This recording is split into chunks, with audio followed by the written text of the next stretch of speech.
Competitive exam रे आसुथबा गोटे विराट बड़ गुणन को आम केमती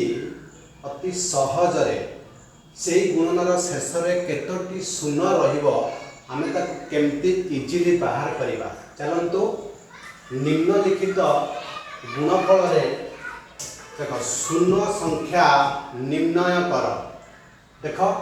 गोटे घातांकीय गुणन केते बड़ गुणनटे देख माने यही गुणनर शेष में केते शून्य रमें केमती फाइंड आउट करवा निश्चित एटा टू डिफिकल्ट देख केते इजिली आम करवा 2 रो स्क्वायर 5 रो घात 4 4 रो घात 6 10 रो घात 8 6 रो घात 10 15 रो घात 12 8 रो घात 14 20 रो घात 16 10 रो घात 18 25 रो घात 20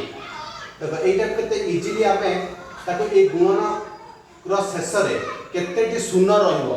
ताको आमे केमती जानिबा देखो तर स्टेप 1 प्रथम कोन करिबा ना मौलिक गुणनियक रे प्रकाश करिबा ए जोरा देइछि तार जो आधार गुडी को आमे मौलिक गुणनियक रे प्रकाश करिबा आधार माने पिला माने कोटा एटा होछि आधार एटा होछि घातांक तण आधार को मौलिक गुणनियक रे प्रकाश करिबा देखो एठी दुई मौलिक गुणनियक अछि देखो 2 रो घातांक 2 रहिला एठी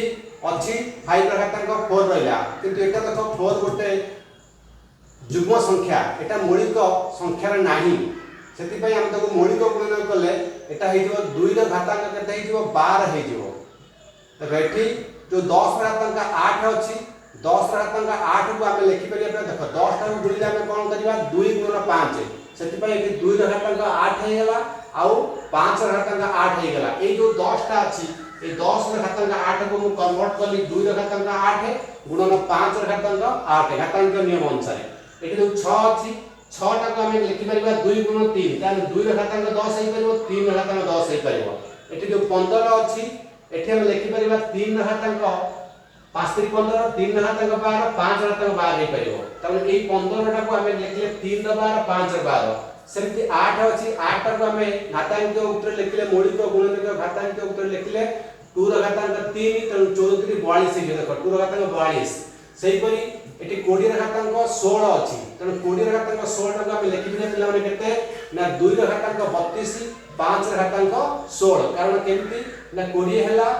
2 गुणन 2 गुणन 5 सेति पई 2 रो स्क्वायर हे गेले 16 केते हिला 32 एला 5 रो घातांक 16 सेमति 10 टा को हम लिखि दिले केते ना 2 रो घातांक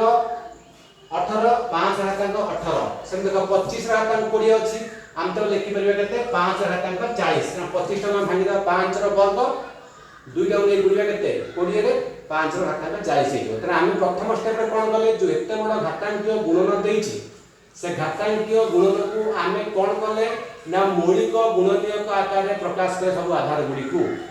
तापर देखो प्रथमे एभरी गोटे जिंस जानिया पई हेले बा केते संख्यक शून्यता शेष अछि जानिया को हेले तो हमहु प्रथमे एई जिंसटा स्टेप गुडा को मन रखा पड़िबो कोन ना जे कोनसी गुणफल रो शेष रे शून्य आसीबा पई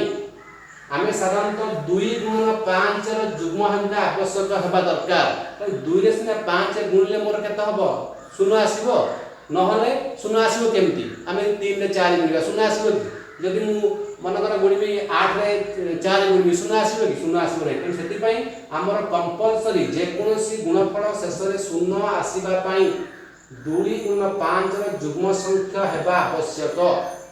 अच्छा स्टेप 3 पिला माने कोन जानिबा देखो एठारे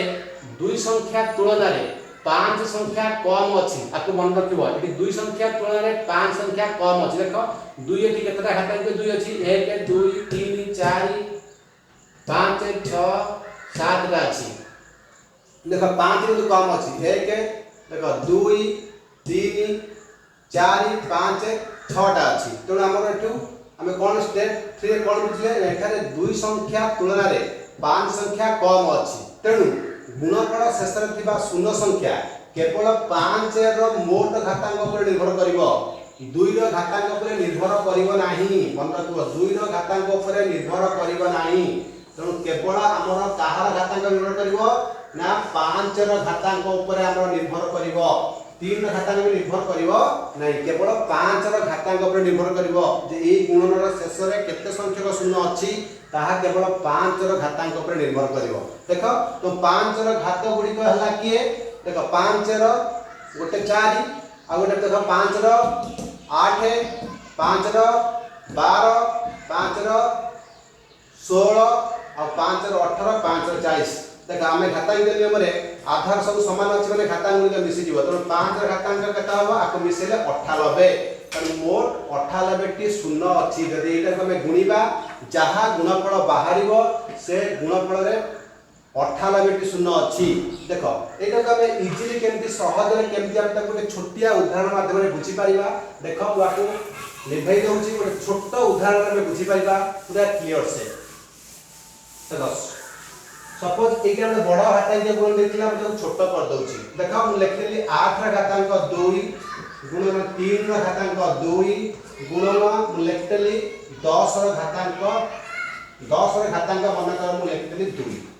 देखो तो एई जो घातांक गुणन रे केते संख्यक शून्य अछि हम केमति जानिबा। देखो हम जो स्टेप 1 में पढ़ले कोन देखो हम भल से बुझौची। हम स्टेप 1 में बुझितिले जे आकु प्रथमे कोन करिबा जो आधार गुडी को अछि ताको मौलिक गुणनक रे प्रकाश करिबा। कारण 8 रे यदि मौलिक गुणनक रे प्रकाश करबी ये 2 रे घातांक केते हिबो 3 एठी गुणने 3 ले केते हिबो ना 6। देखो एठी 3 रे घातांक केते हिबो 2। देखो एठी केते हिबो एठी 10 को भागिबा 2 गुण 5 त 2 रे घातांक 2 तो 5 रे घातांक 2। देखो इजीली हमें स्टेप 1 फॉलो करे। स्टेप 2 रे कोन हबो ना स्टेप 2 रे होची से कहूची जे आमे प्रथमे कोन करबा हम नियम कोन कहूची ना 2 गुण 5 एई युग्म कॉम्बिनेशन को हम आनिबा। देखो तामे एठी मत लक्ष्य कर 5 घातांक उक्तिटा अधिक थर अछि ना एठी 2 टा अधिक थर अछि। ऑब्वियसली 5 टा हमरो कम अछि 2 टा अधिक जोटा कम अछि हम सेटा नबा हम 3 को विचार करिबा नाही कारण 2 गुण 5 रो कॉम्बिनेशन कथा विचार करिबा। तो हमरो 2 रो घातांक उक्ति 2 टा अछि 5 रो घातांक उक्ति गोटे अछि तो हम 5 रो घातांक उक्ति से गोटे को ही नबा। देखो एठी 5 रो घातांक केते अछि ना 2 अछि जेहेतु 2 अछि पिला माने आके जे में गुणीबा ए गुणन शेष रे समुदाय शून्य संख्या। देखो समुदाय शून्य संख्या केते रहइबो 2 रहइबो। देखो हम इजीली केमति बुझिबा पर्टिकुलर गुणन करिकि। देखो 8 रे 2 गुण ले केते हबो ना एटा लक्ष्य करा 8 रे 2 गुण ले 8 ने केते 64